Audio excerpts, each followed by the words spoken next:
आज हम गुजरात के एक ऐसे शख्स की कहानी बताएंगे जो दौलत के मामले में पूरी दुनिया भर के अमीर लोगों को भी टक्कर दे रहे हैं। हर दिन नए नए बेंचमार्क सेट कर रहे हैं, न कि सिर्फ भारत में बल्कि पूरी दुनिया में अपना दबदबा बना रहे हैं। जी हाँ, हम बात कर रहे हैं भारत के मशहूर बिजनेसमैन गौतम अडानी की, जिन्हें एक वक्त था कि आर्थिक तंगी के कारण पढ़ाई तक छोड़नी पड़ी थी, लेकिन आज ये एयरपोर्ट से लेकर बंदरगाह और कोयले से लेकर घर में इस्तेमाल होने वाले तेल तक से पैसा कमा रहे हैं। गौतम अडानी यूँ तो रिलायंस इंडस्ट्रीज़ के संस्थापक धीरू भाई अंबानी की ही तरह पहली पीढ़ी के बिजनेसमैन हैं, लेकिन आज उनकी नेटवर्थ बाकी उद्योगपतियों से काफ़ी ज़्यादा है, क्योंकि एक डायलॉग है जो गौतम अडानी ने सिद्ध किया कि कोई भी धंधा छोटा या बड़ा नहीं होता और धंधे से बड़ा कोई धर्म नहीं होता। अब हम ऐसा इसलिए कह रहे हैं क्योंकि समय के साथ अडानी को जो भी धंधा मिला उन्होंने उसे पूरे मन से किया और सक्सेस होते चले गए, लेकिन उनके फर्ज से अर्श तक पहुंचने तक का सफ़र काफ़ी कठिनाइयों से भरा हुआ है। इनका जन्म 1962 में अहमदाबाद के एक आर्थिक रूप से कमज़ोर परिवार में हुआ। पिता का छोटा सा काम था, लेकिन कुछ खास नहीं चल रहा था। ऐसे में वक्त के साथ आर्थिक हालात और बिगड़ते चले गए, जिसकी वजह से गौतम अडानी को अपनी पढ़ाई को बीच में ही छोड़ना पड़ा और काम के लिए हाथ पैर मारने पड़े। इसी बीच वह बड़े शहर बड़ी उम्मीद लेकर कम उम्र में ही मुंबई आ गए, जहां शुरुआत में तो उन्हें काफ़ी संघर्ष करना पड़ा, लेकिन कुछ वक्त के बाद उन्हें एक डायमंड सप्लायर के यहाँ नौकरी मिल गई। 3 साल काम करने के बाद उन्हें असल में यह समझ आ गया कि इससे उनका जीवन बदलने वाला नहीं है, इसलिए वह नौकरी छोड़कर अपना खुद का काम शुरू किया, जो कि ज्वेलरी बाज़ार में डायमंड ब्रोकरी का था। गौतम अडानी को अपनी ज़िंदगी का राय पता था, यानी वो काम क्यों कर रहे हैं, इसीलिए उन्होंने जी तोड़ मेहनत की और कम उम्र में ही धंधा दौड़ा दिया। लेकिन उनकी किस्मत चमकी 1981 में, जब उनके बड़े भाई ने उन्हें वापस अहमदाबाद बुलाया। दरअसल भाई ने सामानों को लपेटने वाली प्लास्टिक की एक कंपनी खरीदी, मगर वो चल नहीं रही थी, क्योंकि जो कच्चा माल चाहिए था वो ज़रूरत के हिसाब से नहीं मिल पा रहा था। बाहर देशों से कच्चे माल को इम्पोर्ट करना पड़ रहा था।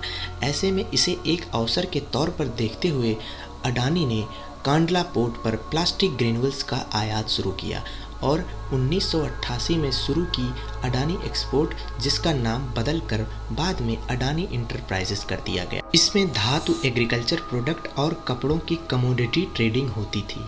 काम चल पड़ा तो कुछ ही साल में ये कंपनी और अडानी इस बिज़नेस से बड़ा नाम बन गया और फिर 1994 में अडानी इंटरप्राइजेस को शेयर बाज़ार में भी लिस्ट कर दिया गया। फिर साल आया 1995 का। यह वो साल था जिसने आज उनके इस मुकाम तक पहुंचने की नींव रखी, क्योंकि इस वक्त गुजरात सरकार पोर्ट डेवलपमेंट के लिए प्राइवेट कंपनी की तलाश कर रही थी। ऐसे में जैसे ही ये खबर अडानी तक पहुंची, उन्हें कमाई का एक और सोर्स नज़र आया।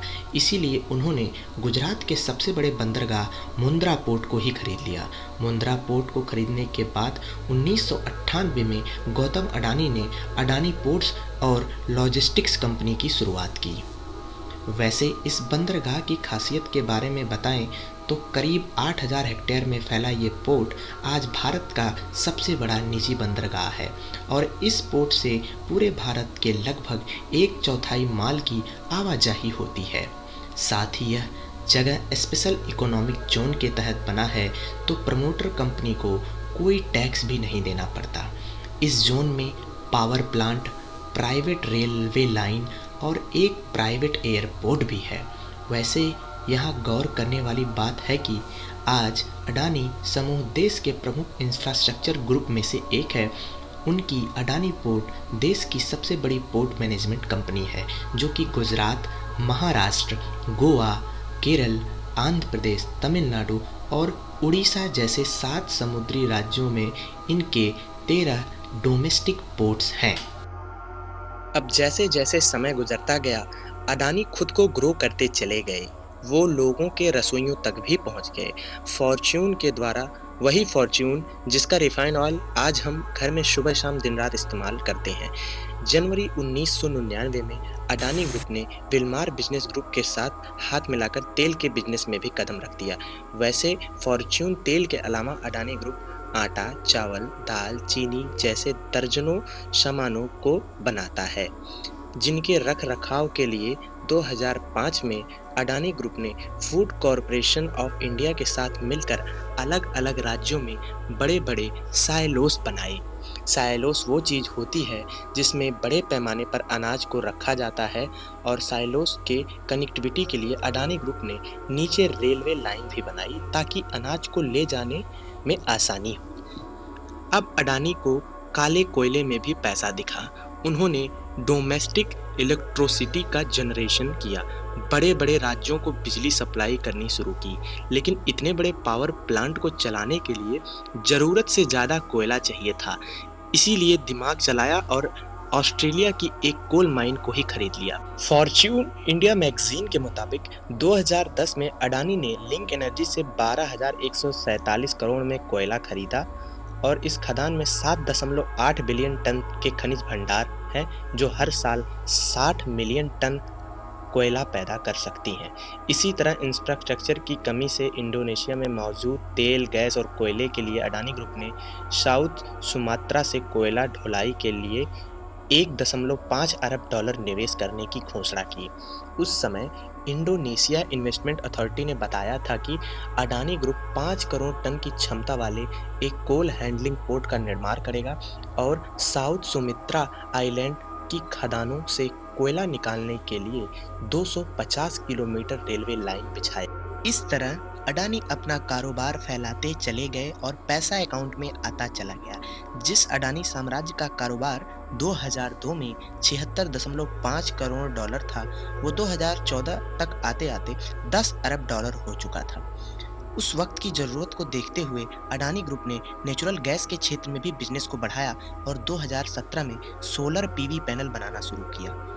उधर बंदरगाह और निजी रेल लाइन के बाद अडानी ने एयरपोर्ट्स की तरफ उड़ान भरी और 2019 में अहमदाबाद, लखनऊ, मंगलौर, जयपुर, गुवाहाटी और तिरुवनंतपुरम जैसे 6 हवाई अड्डे के मॉडर्नाइजेशन और ऑपरेशन की जिम्मेदारी उठा ली।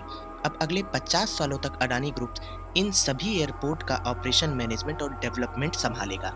वहीं मुंबई इंटरनेशनल एयरपोर्ट लिमिटेड में भी अडानी ग्रुप के पास 74% की हिस्सेदारी है। यह बताने की जरूरत नहीं है कि भारत में मुंबई एयरपोर्ट दिल्ली का बाद सबसे बड़ा एयरपोर्ट है। वैसे जिस तरह सुंदर आकार लेने से पहले सोने को खूब तपाया जाता है, ठीक उसी तरह गौतम अडानी को भी जीवन में कई तरह का ताप झेलना पड़ा। उनका सामना कई तरह के विवादों से भी हुआ, लेकिन उन्होंने सबसे पार पाते हुए एक सबसे अलग मुकाम हासिल किया, जिसका नतीजा है कि आज गौतम अडानी का कारोबार पूरी दुनिया में फैला हुआ है। उम्मीद है यह गौतम अडानी की यह स्टोरी आपको ज़रूर पसंद आई होगी। धन्यवाद दोस्तों। तो दोस्तों उम्मीद करता हूँ ये वीडियो आपको पसंद आई होगी। ऐसी ही वीडियोस के लिए फैक्ट गुरुजी चैनल को सब्सक्राइब करें, वीडियो को लाइक करें, शेयर करें, कमेंट करें और चैनल को सब्सक्राइब करें। थैंक यू दोस्तों।